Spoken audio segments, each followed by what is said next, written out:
জানো কাল রাতে না আমাদের বাড়িতে একটা চোর ঢুকে এসেছিল, আর চোরটা না আমার দাদুর ঘরে ঢুকেছিল, কিন্তু আমার দাদুর ঘরে দাদু ছিল না, আমার দিদা শুয়েছিল। তো জিনিসপত্র পড়াটার আওয়াজ শুনে না আর কি আমার দিদার ঘুমটা ভেঙে গিয়েছিল। তারপর না আমার দিদা ওই চোরটাকে দেখতে পেয়ে বলছিল যে বাবা, তোমাকে তো দেখে কোনো ভদ্রবাড়ির ছেলে মনে হচ্ছে, তাহলে তুমি চুরি কেন করছো?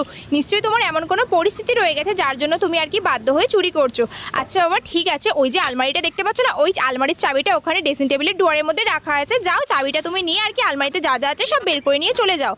কিন্তু তার আগে তুমি আমার একটা প্রশ্নের উত্তর দাও। এক্ষুনি না আমি একটা স্বপ্ন দেখলাম, কিন্তু তার মানে বুঝতে পারছি না, তুমি তার মানেটা আমাকে বোঝাও। তো আমার দিদা তখন বললো, আমি না স্বপ্নতে দেখছিলাম যে আমি একটা মরুভূমিতে হারিয়ে গিয়েছি, আর ওই মরুভূমিতে না একটা চিল উড়ে উড়ে আমার কাছে এসে বলছে বাবু বাবু বাবু।